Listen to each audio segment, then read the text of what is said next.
Welcome on back. The Blackwood patch has finally hit the PTS, and we have been graced with a new set of patch notes, and there have been quite a few changes to combat in this new patch note. Templar has gotten a lot of work as well. There's been some big changes to the existing champion system and some addition of new stars.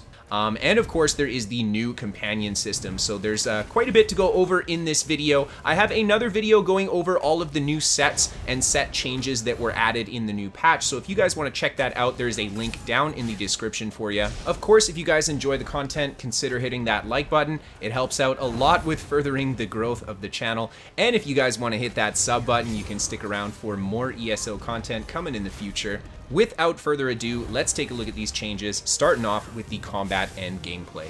First of all, the total group size cap has now been reduced to 12 in every situation. So this is now the max group size is 12 in the game. So that's a pretty big change there. And ZeniMax snuck this in at the very bottom of the patch notes here. Battle Spirit passive will now reduce your health recovery by 50%. This is a massive deal for PvP because health recovery was the only source of healing that was not reduced by Battle Spirit, and now it will have to conform to the new rules. I think this is a good change, however, because with the new champion system, people have pretty insane amounts of health recovery, definitely a lot more than the previous patch. So we'll have to see how this kind of affects the meta in PvP. I still think health recovery is going to be a good stat, though. And then let's get into those class changes. So starting off with Dragon Knight, Coagulating Blood has had a pretty significant reduction in cost, which will make it a little bit easier to use. And for Necromancer, Death Knell has been nerfed pretty hard. The bonus crit damage that you gain when your opponent is below 25% health has been reduced to 4% when you fully upgrade it versus 10% per Gravelord ability before. So a huge change there. And I think this is more of an impact on PvE DPS than anything. For Nightblade, Dark Cloak has had a reduction in healing for this morph by about 5%. Sork has had a few adjustments and fixes, but no real change to it. Moving on to Templar, Luminous Shards has been buffed. The synergy will now restore full resources for the magicka and stamina granted rather than half of the off stat, so a big buff to shards there. And then Eclipse has also had a big change, now scaling off of your max health or your spell damage, whichever results in a higher value, rather than a mix of spell damage and magicka. This is huge because this opens up Health Templar in a huge way. This scaling off max health is going to be usable for things like Stamina Templar too. So I personally play a Blazing Shield Templar, so this is a very, very attractive skill for me to see here. Nova has also had a few changes. The stun will now stun enemies for 3 seconds instead of 2.5. There is no target cap for the damage, major maim, and synergy damage, plus stun of all version of these ultimates too. That is a nice change for those Nova bombs. Solar Prison has also had a 14% increase in damage, but the radius has been decreased to 8 meters from 10. And then Solar Disturbance is now cheaper at 225 ultimate versus the 250 before. And the major maim will last for 7 seconds, up to 10 seconds when you fully rank this skill up, rather than the 4 seconds before. I like this because Nova is a very uncommonly used ultimate for Templar, so making it a little bit more attractive like this definitely doesn't hurt. Now, Cleansing Ritual, the synergy for this ability and its morphs no longer require you to have a negative effect to activate. That's huge because now people can just use your Cleansing Ritual as a heal, and that's very nice. And then Rune Focus has had its base duration of the ability increased to 7 seconds, up from 14. And here we go. This ability and its morphs will no longer grant you the additional armor when you stand in them, but instead will heal you for 4.5% of your max health every 1 second while inside. Ho, Health Templar is going to be pretty beastie in this patch. I can't wait. It's going to be a good time. And then Channeled Focus, this morph and the duration will continue to rank up, ending at 25 seconds versus the 20 seconds from before. And there's a slight increase to the amount of magicka restored to this one as well. And then Restoring Focus, the stamina restoring version, is going to increase the healing done by 25% and ranks up in healing done by 1.1% rather than an increase in duration. So if I understand this correctly, restoring focus is actually only going to last 17 seconds now, unless this continues to increase to 20 seconds like it previously was. The stamina recovery has been slightly increased as well, and the base cost has been slightly decreased. But man, so much access to health-based healing on the Templar now. This is a massive change to Templar. I'm not gonna lie, Templar has struggled big time with health builds. So it'll be really interesting to see how actually powerful a health build feels on the Templar now. One of the big issues that I personally have had is the lack of healing power, so that definitely helps alleviate that problem. And then the Warden Winter's Embrace Arctic Wind. They reduced the base heal of this ability and its morphs by 20%, and the heal over time has been reduced by an additional 17%. So a big nerf to Warden's health-based heal. I think this is definitely warranted because Warden has, in my opinion, the best health-based heal in the game. 20% is a pretty big nerf though, so we'll see how it feels coming into the new patch. Mostly just some fixes to stuff here, no real changes. Moving on to Dual Wield Blade Cloak. Deadly Cloak, this ability now deals double damage instead of doubling the tick rate, which will result in a little bit more damage increase. So I do kind of like that from the perspective of the burst game. The Twin Blade and Blunt passive will now increase your critical damage done with axes by 3 and 6% per axe rather than the old 2 and 4%. So I would assume that 2H is probably going to see the same bit of a buff there. And here it is when we move down to 2-hand. Again, just a lot of fixes here, no real changes. But the axes are now going to give you 6% critical damage increase and 12% in the final rank. And then finally, they made some changes to momentum. They made numerous improvements to the abilities stacking heal bonus to reduce cases where the bonus to the heal would remain or be lost in cases where it shouldn't. This is something that I've experienced myself too when rally just doesn't work, and it should. So this will be nice for people that like to use this as a heal. That's a pretty significant fix. In the Undaunted Guild, Necrotic Orb will now tick once every second rather than half a second. They increase the damage per tick of the Mystic Orbs by 16%, and they decrease the travel speed of the orb as well, so it's easier to land multiple hits on a slow-moving enemy. And then Healing Orbs, they also increase the healing per tick of this morph by 38%, I think to help make up for the fact that it's going to be ticking less often now, but because it moves slower, you should be able to get a little bit more damage and healing out of these orbs than you did before. And then Caltrops, they increase the damage per tick of this ability and its morphs by 36%, bringing it in line to other similar damage over time abilities. And then moving on to the champion system. In response to feedback that there's still too much vertical progression, meaning that people have to level up too much to get full access to all their champion passives, they have further reduced the number of maximum stages for passive stars, and these are your non-slottable ones that just give you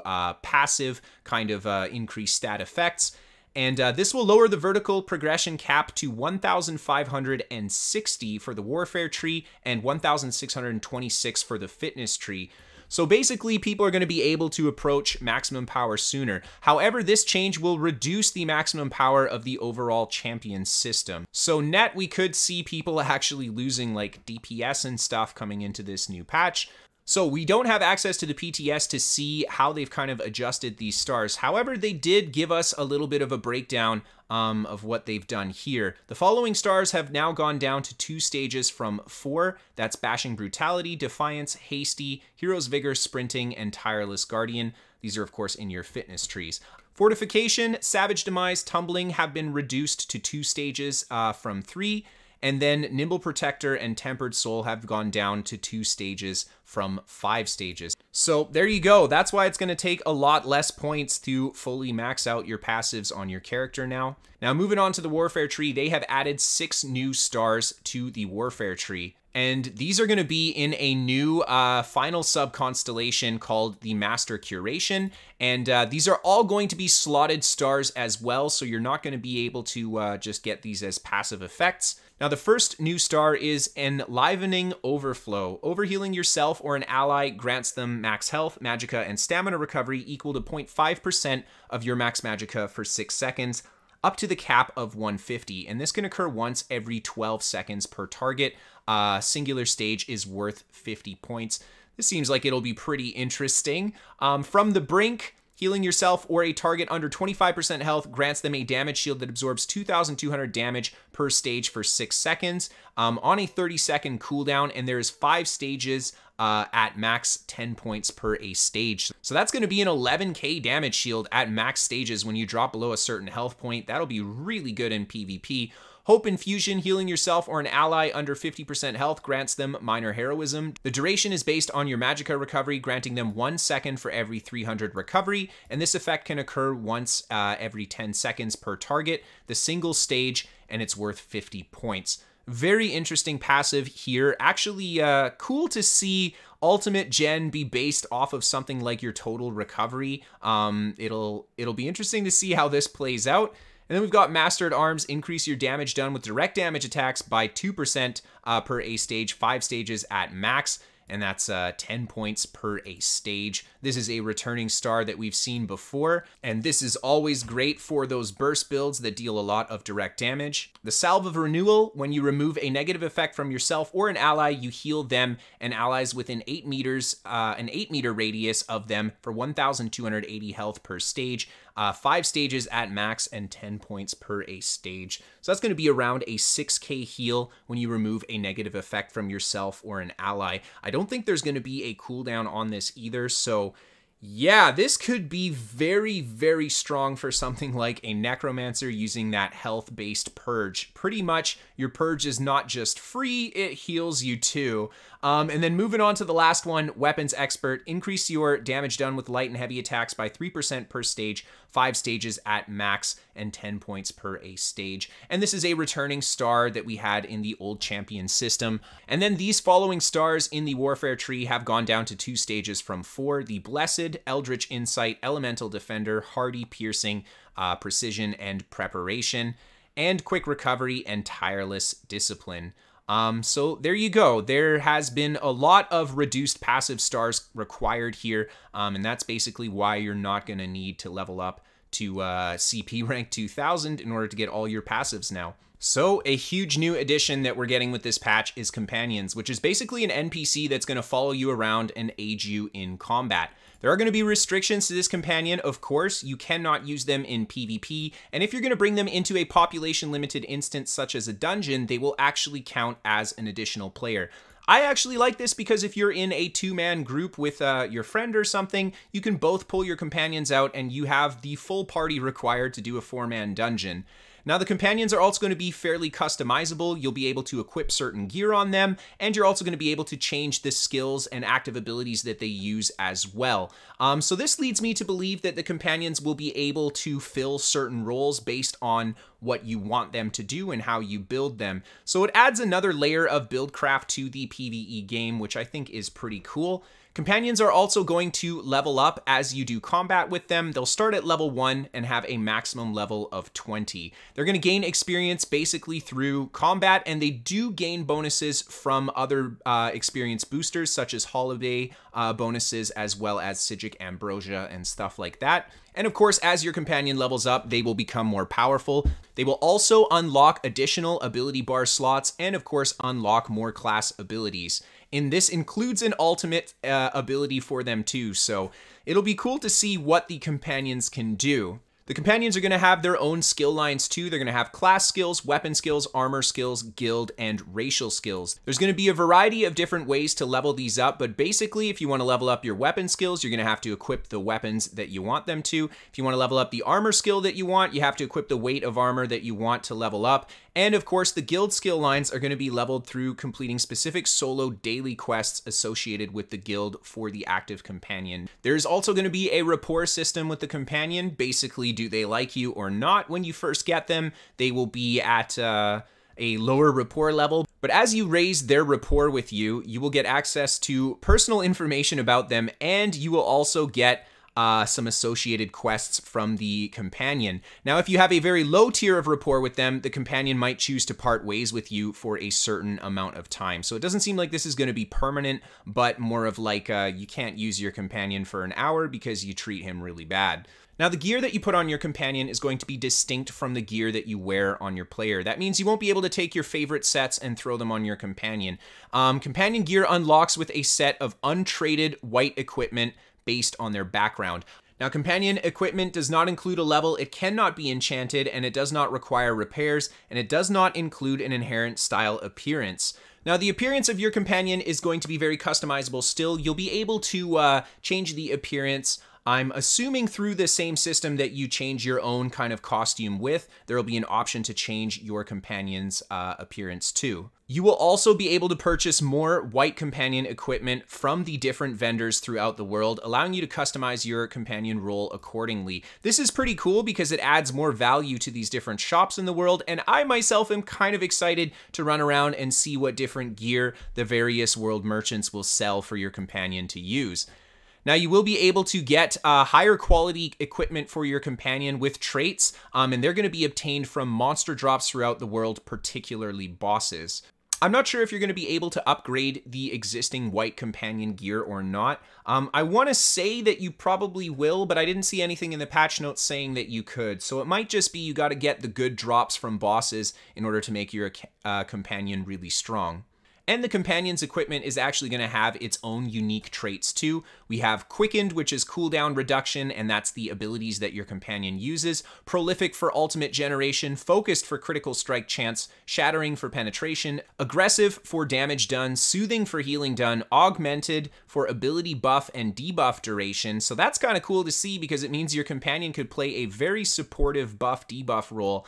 And then we have Bolstered for reduced damage taken, and Vigorous for increased max health. And then there is a reward if you complete the second quest in the companion's line. You'll be able to get a house guest version of them that you can put in your home, and they'll live there with you. Now, each companion is also going to have its own unique non-combat perk. Miri's expertise is treasure chests found through treasure maps and in the overland have a 30% chance to provide additional loot from hidden compartments, and the treasure from these hidden compartments may contain additional gold, sellables, or recipes. And then Bastion's Insight, potions looted from chests and monsters have a 30% chance to be improved by Bastion's Insight. I'm not sure what this quite means. Maybe the potions will gain new traits or something, or they'll just have a little bit higher values. But yeah, cool to see that. And of course, as new companions are introduced, we'll get more kind of passive traits from them as well. And you will also be able to use your pet target command in order to tell your companion to attack something specifically. That being said, the companion will always attempt to engage in combat to support you. And finally, if your companion dies in battle, you can revive them using a soul gem similar to other players. And then if combat ends, the companion will automatically recover themselves at the end of the battle. And of course, with the new patch, we're going to get a whole bunch of new achievements, titles, new dyes, new motifs for that fashion scrolls, and of course some new furnishing for you housing nuts. They're also adding a new system called Endeavors, and these are account-wide limited time activities that reward you with a new currency, Seals of Endeavor, and these can be used to purchase any item from a currently active crown crate. So yeah, taking the gambling out of the gambling crates, I do like that. And of course, giving people access to some of this stuff without having to watch streams or just do something outside of the game. They can get access to these, which is pretty cool. There's going to be daily and weekly endeavors that you can partake in order to stack up this new currency. They have added ability bar timers as well, which will allow you to see how long your active ability effect is going before it wears off. So something like Blockade of Fire will show you a number counting down the duration of time left on that particular skill. And of course, there is a new tutorial for everybody as well. So that is pretty much it. Lots of big changes coming to especially Templar and the champion system in this new patch. And it'll be interesting to see how the companion system plays out too. Again, I would love to hear what you guys think about all these changes down in the comments section below. I, for one, am very excited to start theory crafting some hit point Templar in this new patch. If you guys want to send in your own clips for the top 5, or if you guys want to send in a build to be featured to the channel, you can upload it to a video sharing site and send the link to KristoferESO@hotmail.com. If you guys want to catch live gameplay from me, you can check me out on Twitch. Of course, give me a follow on Twitter if you want to keep up to date with what's going on in my life. And check out my website, KristoferESO.com, for written guides to my builds, as well as a hub for all of my ESO content. We are sponsored by What the Fast. They're a VPN for gamers, and they can give you better ping to your favorite games, free to try for the first month, link down below in the description for you. And last but certainly not least, a huge thank you and shout out to all of my patrons on Patreon. Without you guys, I couldn't do this job. I know I say it all the time, but I really mean it. Thank you so much for supporting. Thank you everybody so much just for tuning in and watching. As always, I hope that you enjoyed, and I will see you guys next time. Have a great night.